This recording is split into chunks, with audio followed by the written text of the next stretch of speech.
I pray that everybody's mom is with them and alive. But some of those who have been less fortunate, and we have seen the separation of our parents, you can only have one pair of parents. To some extent, you can have children and everything else, but you can have only one pair of parents. And when you lose them, there is a permanent vacuum in your life, and a void that cannot be filled. And for Dr. Saab to take that step, to pull himself away from that sadness and sorrow, and join us here because of the love and dedication for this cause, we are dearly thankful to Dr. Saab. Thank you, Dr. Saab. And the third person, a young gentleman who, great fan of John F. Kennedy. He told me the other day that he was quoting John F. Kennedy's saying cliche that you're only constrained by your own imagination. He is full of energy, devotion, and dedication. He is doing thinking about, and he has taken first step along with another good, dedicated person, Hanif Sami. The person that I was talking about is Abdul Hussain Narajo. Both of them are here, but Abdul is doing everything. Hanif as well, and I'll recognize both of them, but I'll invite Abdul to come and join us here. Next slide, please.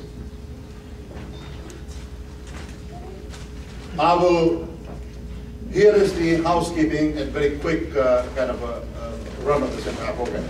We are running against time, so we're going to be fast rolling this. Because Thelma Thiel has to catch a flight, and we've got a lot to hear from her. She is chair of this session. She will be the next speaker. And then after that, Chief Guest Dr. Suleiman Sheikh. He will be the next speaker, and then I'll invite Abdul. And we are hoping that we will have plenty of time to open this floor and have the interaction. Because I tell you what, that's where the real value is. And I honestly believe that that's what we want to really do. So I'll just dive into the issue right away. Next slide, please. Here's Abdul Hussain, who's the president of, can I move? Foundation. A little bit here, just a little bit here, just a little bit. I'm sorry, I'm getting, yeah, oh well, I'm getting better. Not old. Okay, that's good, that's good. But they won't be able to see. They won't be able to see. Just, you can never tell anyone. I'll come down here. Yeah, this. Better? Yeah. Say, can you see? Can you see from there? Okay, very good. Very good. Thank you. Okay.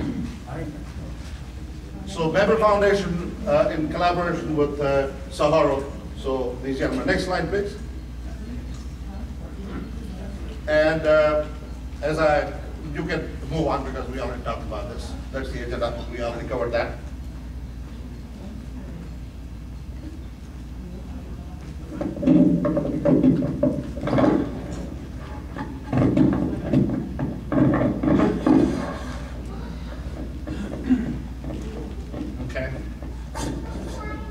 Okay. Now, I just want to give you a couple of minutes. I want to take a couple of minutes.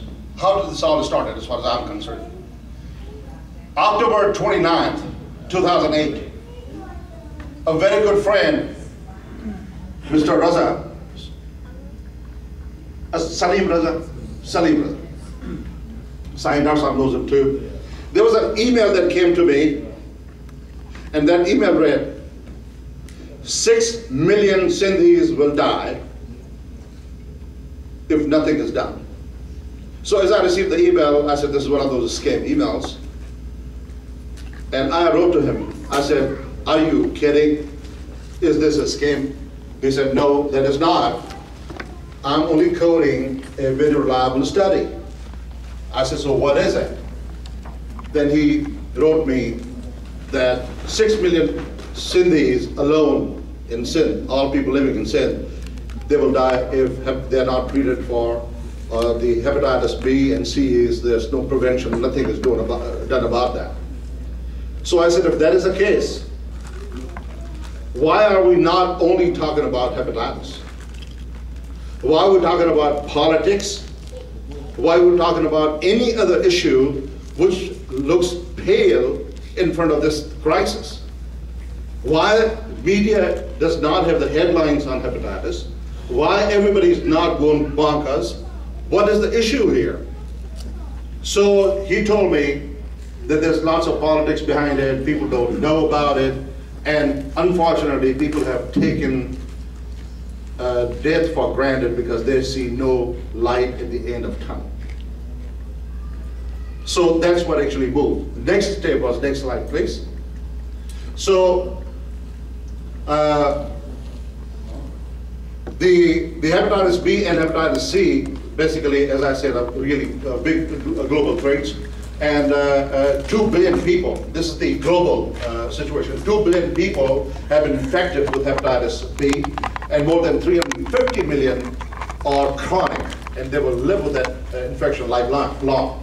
About 170 million people are chronically infected with hepatitis C. 3 to 4 million people are newly infected each year. Next slide. And we had a first session in Washington, D.C. from the Forum for Justice and Democracy, and we had invited Thelma K. Thiel, remember, on 20th of December, and those who attended this session, this was the first session, a brainstorming session, which actually started the campaign. And these were the people who actually attended the session. These are some of the names. Next, please. Here are the facts. I want to briefly talk about the size and severity of the issue, just to have a feel about it, what we're talking about. So these are the studies. We have 2.4% hepatitis B virus positive in volunteer blood donors. Pregnant women 3.8% B, and 5.2 are C positive percent. Health workers 6% hepatitis B, 5.4 hepatitis C, and overall community 2.6 hepatitis B and 5.3 hepatitis C. Military recruits in Pakistan. Military recruits in Pakistan are 3.5% infected with hepatitis B and 3.1% with hepatitis C. Next slide, please. There was a study conducted by the Ministry of Health, Government of Pakistan.